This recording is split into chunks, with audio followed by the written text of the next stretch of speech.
In one of my previous videos on the channel, we talked about why it is generally beneficial for cities to develop cycling infrastructure. Now, let's take this topic further and talk about what you need to do to make your city a real cycling paradise. So, let's describe the recipe for an ideal bike-friendly city. In general, the entire city should be convenient and safe for cyclists. But it is obvious that it's impossible to do everything at once, so we need to start with the research that will show where cycling infrastructure is most needed. And based on this, develop a strategy that will clearly describe the main stages and the sequence of their implementation. It is also very important to ensure that the cycling infrastructure throughout the city is designed according to the same logic and principles, so that every cyclist, even on an unfamiliar street, can immediately understand the logic of movement. The development of such a design standard is a complex and comprehensive work, so if your city doesn't yet have one, you can first have a look at the ready-made standards of other cities such as Amsterdam or Oslo. In the future, creation of cycling infrastructure should become an integral part of complex urban planning. Moreover, it can be created using both complex street reconstructions and tactical changes such as renewing of road markings.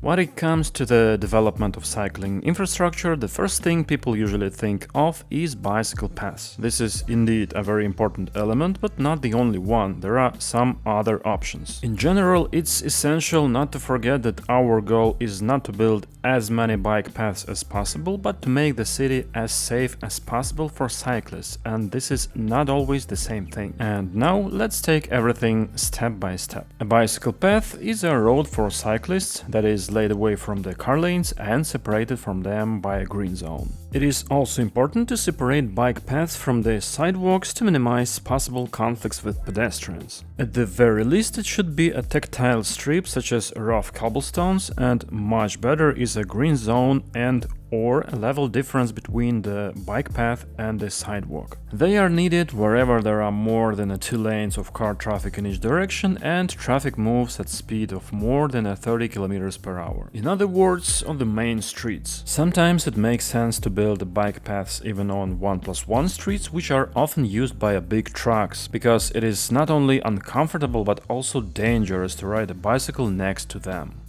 In general, bike paths are a very good option as they make cyclists feel as safe as possible, which is especially important for beginners.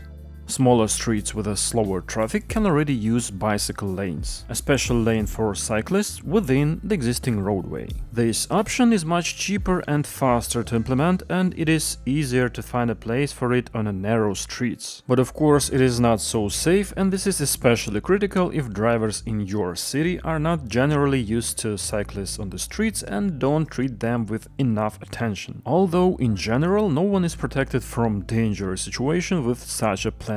Sometimes it's enough for someone just to open the door of a parked car in the wrong time and you have a problem. This option is also problematic because cars will periodically stop on the bike lane to drop off a passenger or to unload, and cyclists will be forced to go around them and be exposed to unnecessary danger. So in lots of cases, such cycling infrastructure is kinda symbolic. The total amount seems to be there in the statistics, but the safety of cyclists is not.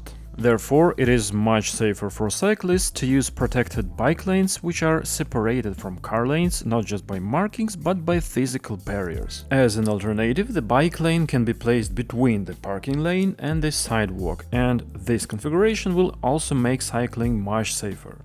The next option is the shared traffic of cyclists and cars on calm streets. For example, on residential streets where there is no transit traffic and cars drive very slowly and carefully. But it is important that the street should have not just a sign with a speed limit, but the traffic calming devices that physically prevent cars from accelerating. And if everything is done correctly, cars and cyclists will move at the same speed and there will be no need for separate cycle lanes. By the way, such streets being non transit for cars could be transit for cyclists, which is achieved by installing model filters at one end of the street. In simple words, you need to place some obstacles that will stop cars, but allow the cyclists to pass. There is also such an option as bicycle pedestrian streets where cars are no longer allowed. In such cases, it is better to make a separate lane for cyclists to avoid conflicts with the slower pedestrians. In essence, it turns out to be a classic street where only cyclists are riding instead of cars.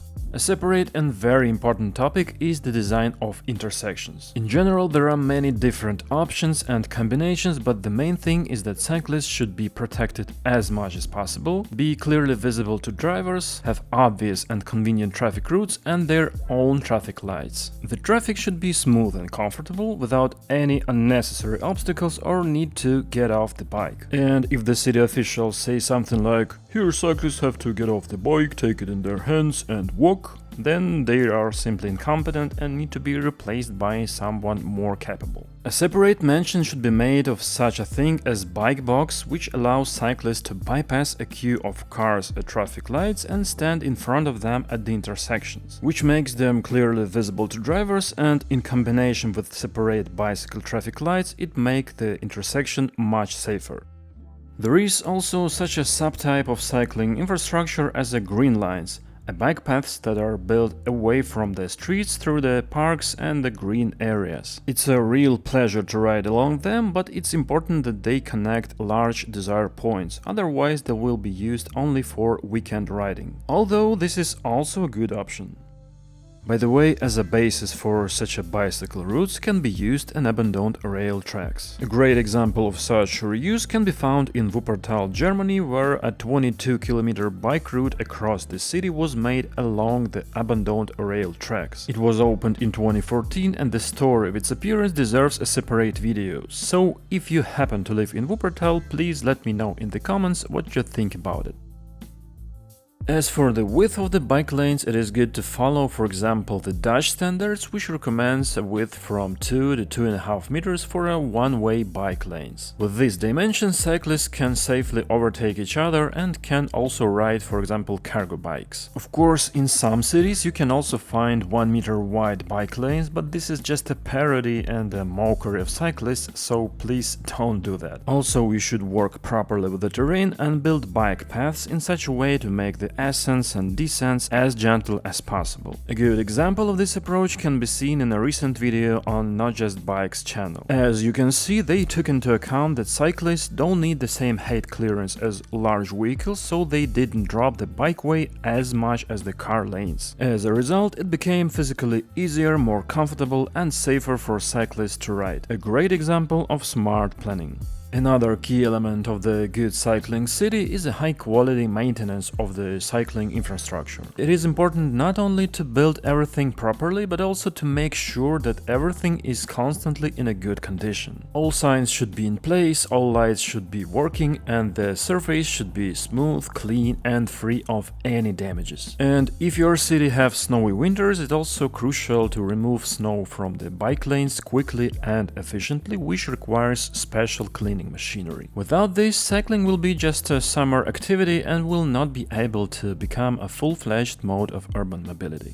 An essential component of any urban change is proper communication.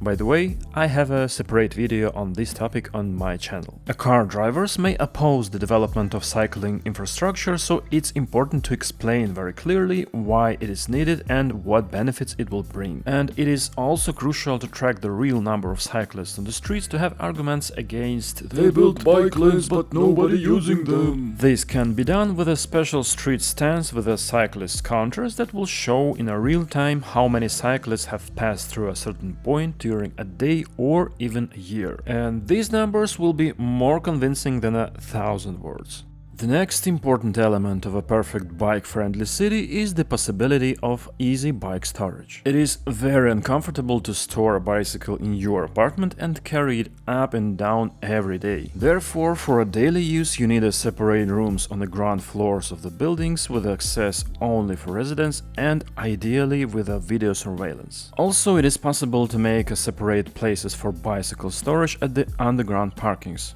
if you have one, of course. In older buildings there is often simply no place to make such a bike room, so in these cases could be used freestanding bike lockers, which will at least slightly protect bicycles from theft. All this also applies to places of work, shops and other points of attraction, which also should have a safe place for bicycle storage.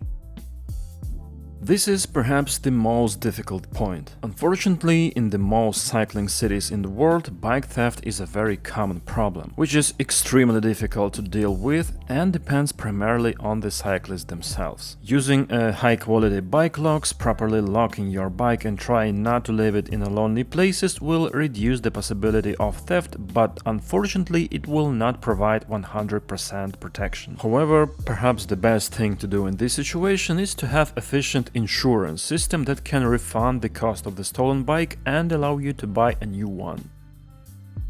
The next key point is integration of cycling and public transport to make them not as separate options but a parts of the same chain. This requires convenient bike parkings near train stations and other transportation hubs, as well as the ability to easily transport a bicycle on public transport, especially on trains. Of course, public transport itself must also be of sufficient quality, but this is a topic for a separate video. And also an important part of this integration should be an inclusive environment, so that passengers will not have to carry their bikes up and downstairs. Also, it will be very useful to have a system of municipal bike sharing. They will be helpful for those who ride a bike only occasionally or who don't want to deal with its maintenance and worry about it being stolen. Such systems already operate in many cities, and integration with the public transport payment system will help to make them even more user-friendly, so that, for example, a long-term travel pass will also allow you to use a bike share too.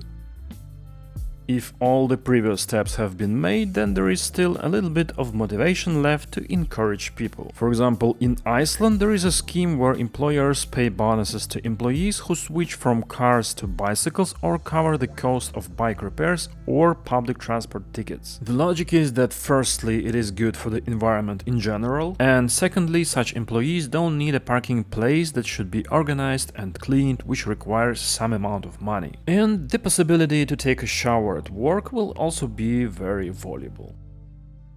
So that's my list, and if all of these points are fulfilled, the city will become much more convenient for cycling. That will be gradually appreciated by residents, eventually reduce car use and make the city more comfortable and sustainable. Have I missed something? Maybe you would like to add something else?